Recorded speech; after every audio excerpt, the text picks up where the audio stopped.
Piper the pygmy marmoset could see her older brothers in the distance, swinging through the canopy of the trees. She was keeping pace with her twin brother, Perry, while they tried to catch up to the other two. Piper loved swinging through the trees with her siblings. It was the only time she truly felt free. Hurry up, losers. Parker yelled behind him. Piper, not one to turn down a challenge, tried to push harder. She launched herself using all her strength, reaching out for the next tree branch. She grabbed onto the branch, but something was different about this one. She heard a loud crack, and it snapped under her weight. She was falling to the forest floor far beneath her. Piper watched the tree branches quickly passing on either side of her. She spread her arms, trying to grasp anything she could, but the limbs of the trees slipped through her thin fingers. Suddenly, she felt an arm cradle beneath her. She looked up and saw her oldest brother, Peter, carefully lowering them to the ground. Are you okay, sis? Peter asked, gently setting her on the forest floor. Yeah, I'm fine. Don't tell Dad, please. I'll be in so much trouble. Piper replied, heart beating fast. Piper's father, Henry, sat in a tall kapok tree, not far from his sons and daughter. He was very protective of his children, and, unknown to them, was always nearby. Piper saw a large shadow behind her brother's shoulder. The siblings all heard a pitter-patter behind them. They turned to face the direction of the noise, Peter pushing Piper behind him. Henry emerged from the darkness of the forest's underbrush. Piper's stomach sank to her feet. What were you thinking? Henry questioned them, his voice quiet and worried. Peter, Parker, and Perry all rushed to explain. We didn't mean to. I'm fine. I didn't get hurt. Not this time. Back to the family tree. Everyone, now. Piper sat on her branch in the family tree. She couldn't believe her father caught her. While she was seething, she heard a whisper in the darkness. Who's there? Piper, it's me. Her friend, Sadie the Scarlet Macaw, replied. Let's go explore. Sadie, you need to go. I'm in so much trouble right now. I waited for your dad to fall asleep. We have nothing to worry about. Before her father could wake up, Piper and Sadie took off into the trees. It was all so stupid. He wouldn't even listen to me, and I didn't even get hurt. I don't get why I get punished when all my brothers can do whatever. Shh! Sadie said sharply, grabbing her by the arm with her talons. Ow! What are you? Shh! Sadie pushed Piper closer to the trunk of a nearby tree and gestured toward a clearing ahead. There was a group of somethings. They looked similar to other monkeys they had seen, but they were different, strange. They stood on their hind legs and didn't have any fur. Near the group, there were huge machines. They looked like large, shiny metal boxes with many round rolling things on the bottom. What are they? I think they're beans. Human beans. My grandma told me about them. Are they nice? One of the human beings lifted a sharp tool off the ground. It had a handle and what looked like spiky teeth along the edge. There was a loud whirring sound that seemed to shake the whole forest, and the teeth began to buzz. The human brought the edge of the tool to the base of a tree trunk and began to cut through. Piper and Sadie watched with wide eyes as the tree shifted to one side. One of the humans yelled, "Timber!" and the tree slowly crashed to the forest floor. The forest went still. The humans put the fallen tree into the back of their machine. Piper felt a heavy weight in the pit of her stomach. Maybe she wasn't fine after all. Piper and Sadie moved quickly through the forest to tell their families what they had seen. They knew that Piper's father would know what to do. I think I hear some more humans over there. They both stopped and hid high in a tree, listening close. These human beings looked like the others, but they didn't have any machines with them. They were all just standing in a clearing talking to each other. We need to find something, some endangered species. I think out of all these animals, the giant river otter is our best bet. If we can find the giant otter, we can save the forest from the loggers. Giant river otter? Endangered species? What were they talking about? Piper wondered. Sadie nudged her. We should hurry back to tell your dad. On the way back to Piper's family tree, Piper and Sadie ran into Sadie's grandmother. Hi, Grandma! Me and Piper saw these human beings, like you told me about, and they had all these scary machines, and they cut down a tree. Then, we saw these other beings, and they were talking, but they didn't have any scary machines. And they were talking about loggers and endangered species and something called a giant river otter. Breathe, my dear. Working yourself up into a tizzy won't solve anything. Grandma Jean said softly. Grandma, we need help. I think they're trying to destroy our home. Well, I don't know what loggers or endangered species are, but I have heard of a giant river otter.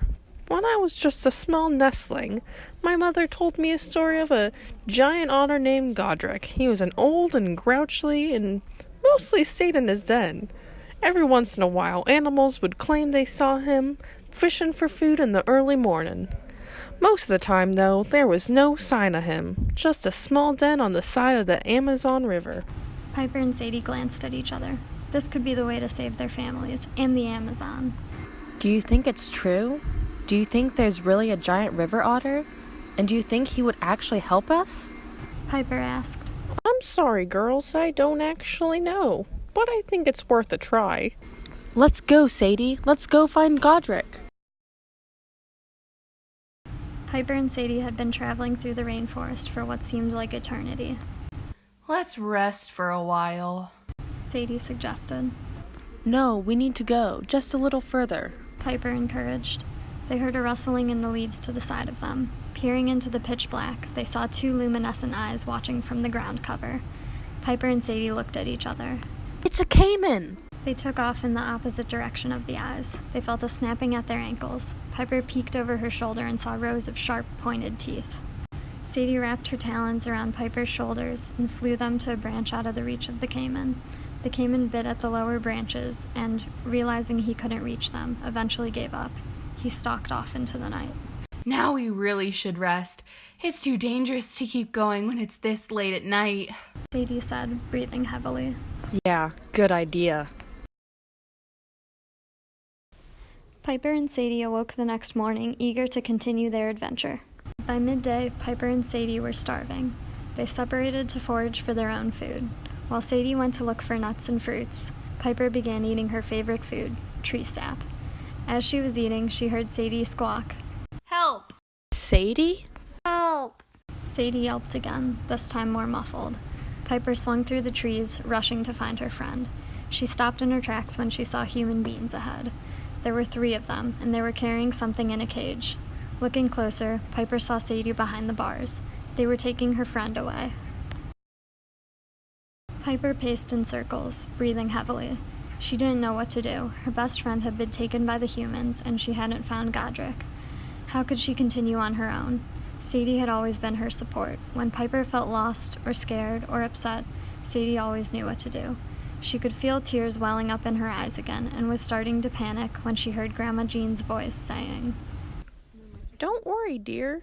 Just take a deep breath and find your center. Piper stopped pacing. She closed her eyes, took a deep breath, and began to calm down. She heard a noise in the distance. It sounded like water. Piper realized the Amazon River must be nearby. After what felt like forever, Piper finally reached the Amazon River. She looked across the rippling water, searching for any sign of a recluse giant otter living nearby. She scanned the edge of the other side of the river over and over again. Where was he? Piper sat down beside the water. She had come so far and was so far from her family tree. She lost her best friend, and now she was going to lose her family and her home too. She felt like crying but was too exhausted to shed a single tear. Piper sighed and turned to go back to her family tree. As she turned, she saw a small mound of dirt and twigs not far from her, right beside the river. Was that a den? Her hope restored, she ran toward it. Reaching the entrance of the den, Piper suddenly felt nervous. Excuse me? Mr. Godric? A furry head popped out from the den. Who are you? What do you want? Piper took a step back. I'm sorry to disturb you, but my name is Piper, and my friend Sadie's grandma said I could find you here, and I really need your help, Mr. Godric. And for what purpose are you disturbing me? Well, I saw these human beings, and they were taking all the trees away. We need to stop them, but me and Sadie also saw these good human beings who were trying to— I don't care. Those things bring nothing but death and destruction. You should stay away from them if you know what's good for you. Godric warned as he stalked into his den. Piper followed behind him. His den was larger than it seemed on the outside, and warm. On the wall, she noticed 3 pairs of paw prints with names beneath them. Godric saw her looking at them. My family. The humans killed them and took them from me. Trust me when I tell you they're bad news. I'm sorry about your family. That must have been awful. I can't imagine what you've gone through. But that's why we need to stop them. My friend and I heard good humans who said that you were an endangered species, and if they could prove that you live here, they can stop the loggers from destroying our home. And they have Sadie. She's my best friend, and I can't leave her, but I can't rescue her all by myself. Godric paused and looked her in the eyes. If someone had the ability to save my family and didn't, I don't know if I could go on. I'll help you. Piper's eyes lit up again. She ran over to Godric and wrapped her arms around him in a hug. Thank you, Mr. Godric. Thank you, thank you. Piper and Godric trekked through the rainforest. Peeking around the trees, they saw a camp set up, but they didn't see any humans around. A small cage was beside one of the tents. Hurry up. We don't know when they'll be back. They approached the cage where Sadie was curled up in a corner. Sadie, wake up. I found Godric. We're here to save you. Piper whispered, shaking the bars slightly. Piper, I've never been happier to see you. Godric wandered up to the cage with a large rock. You must be Sadie. Piper's been going on about you. Step back. I'm going to break this contraption open. Sadie shrunk into the corner, covering her head with her wings. Godric stood up on his hind legs and raised the rock above his head. He brought the rock down on the lock with all his strength. After a few more tries, the lock finally broke open. Piper threw open the door and gave Sadie a huge hug. Save the reunion for later. We need to get out of here. As soon as Godric finished speaking, they heard the crunching of leaves. They turned and ran far away from the site. When they reached a safe distance, they stopped to catch their breath. The bad humans really don't like the good ones. I heard them talking, and I know where we can find the good humans. Lead the way then. After a while of hiking, Sadie told the trio that they were close. It should be just beyond that tree. You girls should stay behind, just in case they have ulterior motives. I don't want you two being harmed. You're young and have a lot ahead of you. There's a lot more forest to explore. Piper and Sadie looked at each other and reluctantly agreed. Sadie flew into a nearby tree to keep watch. Piper turned to Godric. Mr. Godric, thank you for all of your help. I hope these humans can make up for the ones you met before. Godric moved into the camp so the humans could see him. Oh my goodness! How is this possible? A giant river otter, exactly what we've been looking for. This is rather unbelievable. It's almost like he knew that we needed him to stop the logging. But no, that's impossible. As Godric walked closer to the humans, he turned to nod at Piper and Sadie, letting them know that he was safe. Piper and Sadie began their journey home. They arrived at Sadie's tree where her grandmother was waiting. Sadie separated and raced toward her grandmother. Piper continued on to her family tree, hearing Sadie chatter excitedly behind her about the mysterious Godric. Dad? I'm home, and I'm really I was so concerned about you. Please don't do that again. I'm sorry, Dad, but I had to. No one else was going to do anything, and we would have lost everything. Besides, I did it. Well, me and Sadie did. We found Godric and brought him to the good human beings. I've never been so proud of you. I'm sorry I underestimated you, but I worry about you all the time. I know, but I had to grow up sometime. Henry smiled and gave Piper another hug. Over the next few days, the animals of the rainforest gathered to watch the bad humans slowly leave with their big machines. Peace had been restored to the Amazon. For now.